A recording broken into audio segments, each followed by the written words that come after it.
Our next question, is it reasonable to continue approving new large developments, such as DRIs, when it is not clear that there has been an identified, demonstrated need for housing, and when there is a current glut in the housing market?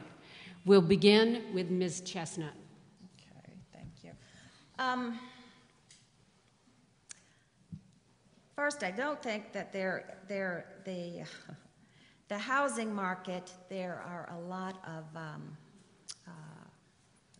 can't think of the word I want to use. There's housing available. I don't think that there's a glut in the housing market. In approving large developments for DRIs, I think that that is a partnership, a collaboration between the county and the developer. That, as you can see, with the transit-oriented development, we are trying to look at compactness and density. With the traditional neighborhood development, we're trying to make sure that there's a mixed-use development in whatever development whatever developments go in, so that we have density, compactness, and that we are able to control, so that we're able to maintain our roads and take the traffic off of the roads and look at density within developments. Thank you. Ms. Baird. That always seems to be a little bit of a tricky question, and it does seem that there is an oversupply of homes. It's interesting thing is it an oversupply of not as good of homes as you would really want, and will the new developments come in with much higher standards, much more better built homes with the quality? I would just allow the free market to choose that. If a developer is willing to come in and has all the proper requirements and has all the proper programs in place, and there are some wonderful developments that are actually being put in place in other communities that are much more efficient in land use, that are much greener. They just have all the elements, and if we can bring any of those and they're willing to bring them in here, I think that would be fine. It's, again, the free market. Let the free market choose. And then the other ones, of course, once we increase the jobs in Gainesville and we go ahead and increase the employment, the economic viability of Gainesville, that should be then absorbed, and somebody's going to get some great deals on some wonderful homes right now, because there's a lot of foreclosures, especially on the east side of town, when those people can't afford the taxes. So since they can't afford the taxes, they have to let the houses go, and that's a real sadness there. So we can go ahead and increase the economic base with the new businesses. And so it's all good. Prosperity cures all. So it's just, again, free market will actually make the decisions, it'll be made, help make our decisions a little easier. Thank you. Mr. Pinkerson. Do you mind repeating the question, please? Yes. Is it reasonable to continue approving new large developments, such as DRIs, when it is not clear that there has been an identified, demonstrated need for housing, and when there is a current glut in the housing market? Thank you. As far as the when a piece of property is zoned, it has a certain type of zoning on it, and I think that in most of the cases in the DRIs that we have approved so far and will be approving, perhaps, or will be studying at our upcoming meeting, I believe that there is a process, and it's just a way of determining how you want that area to develop. In other words, they have rights on there now. It's just what are we going to do? How are we going to do that? And most of those pieces of properties, they already have a residential component and an office or commercial component to it already. So it's in essence what it is how are we going to develop that property, or how are they going to develop it? And actually, as far as the glut of the housing market, I can tell you, as far as the office and retail, my lovely bride, who will be retiring from the school board and up very soon, is starting a new business, and she had a difficult time finding office space and commercial space. So there is a need for more of that. As far as going through the DRI process, it's a very stringent, complicated, and expensive process that you have to go through, and you have to do market analysis of housing and, or whatever you're choosing to put into that piece of property or that development.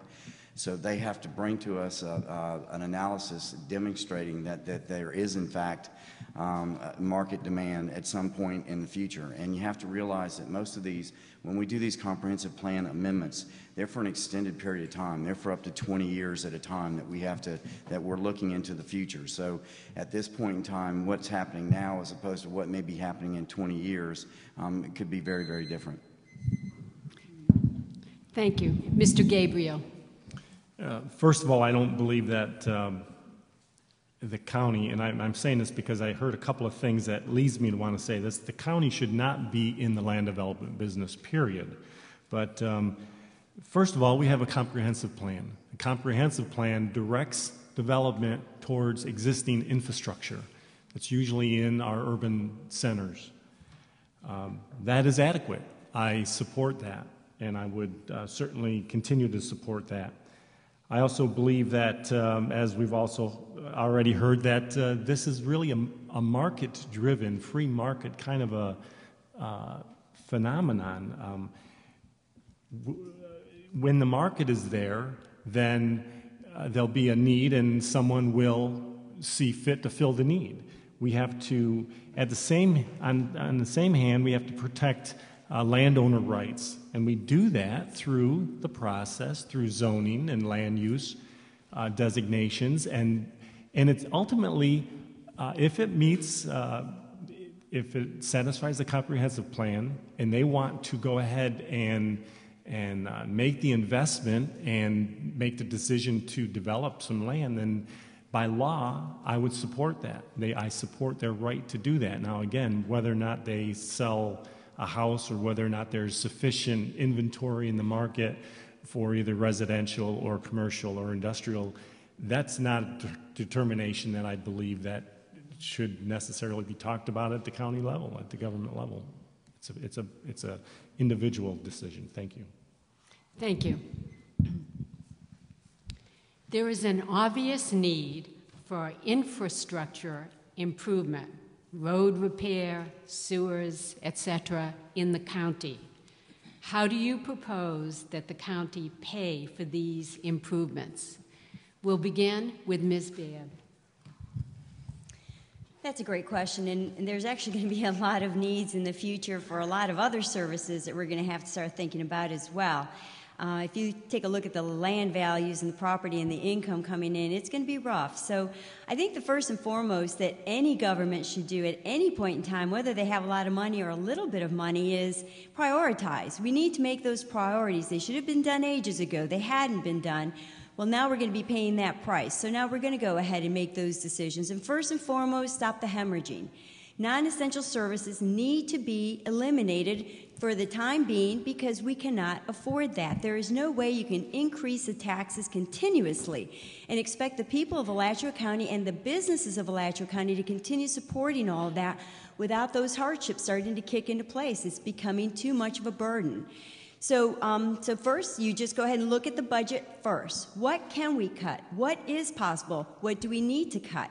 And then after that, we see what are the shortfalls, what are the priorities, and then when that additional funding comes in for those roads, they're specified specifically for those roads, not for other little side projects here and there, and let's go ahead and add this and add that. No, specifically for road development and just what is needed in order of priority as well. Which roads need it? What's the most needed? Is it critical? Do we have to add those extra little pieces in there? We need the bare necessities. This is time of just tighten up that belt of ours, getting that budget maximized so we can get to what is the basic, the core essential services of what government is supposed to provide. Thank you. Ms. Chestnut. Thank you. This county commission has spent more than any county commission in recent history on infrastructure and roads. We have 900 miles of roads, 600 are paved, 277 unpaved. The county commission in its budget puts about $6 million a year towards roads, and we have a $380 million backlog. That is not, we will never be able to pay for roads, the maintenance of roads, based on the current budget that we have. And so what I would like to see is a half-cent infrastructure tax dedicated for 15 years, part of that dedicated to roads. It would take 20 years in order to achieve that, but I think that if you follow Tallahassee, if you follow Jacksonville, what they have done is they've had a dedicated revenue source to address their maintenance, to address the roads, to address infrastructure, and that's what I'd like to see for Alachua County. It's far cheaper to fix a road. It's about $6,500. It's $700,000 if you have to rebuild and put in a brand new road. So maintenance is the key for us. A long-term program that is going to address our needs over the next 20 years is what I think that we need. And we, the County Commission, will be bringing this, starting a dialogue with the public in January to discuss how we as a community want to address the infrastructure needs in our community. Thank you. Thank you. Mr. Gabriel. Thank you very much. I alluded a little bit to this in my opening, but that's correct. Nearly $400 million in backlog road repair projects. We've already heard that the county is currently spending, they've got 11.8 in the budget for roads, but only $6 million of that is going to paving projects. Their own experts have told them that if all the roads were repaired today, that it would require $7 million a year just to maintain them. So we are going backwards, folks. We are not making headway. We are going backwards. And we've also heard that as these roads deteriorate further, which they are, weekly, monthly, every time it rains, these roads deteriorate, and the cost for repair is escalating. We are currently at bond capacity in Alachua County. That means that they cannot borrow any money unless they create another revenue source, another tax on you. They've already taken, from the gas tax, they've already taken out a $30 million bond. They were supposed to pay back $3 million this year. Well, the county could only afford to pay back $1.4 million this year. So they have not even paid back what they were supposed to pay back on the bond they took out from a gas tax that was inadequate to begin with. I would not support any additional new taxes on the citizens of Alachua County, but this is a critical issue. It's probably not going to be able to be addressed by just cutting out non-essential programs, but that's where we have to start. I would not feel good about presenting any kind of a new tax referendum to the citizens until we did our job, our due diligence, and we cut the fat out of this county budget. And then we would find out where we're at, and we'd have to decide where we go from there. Thank you.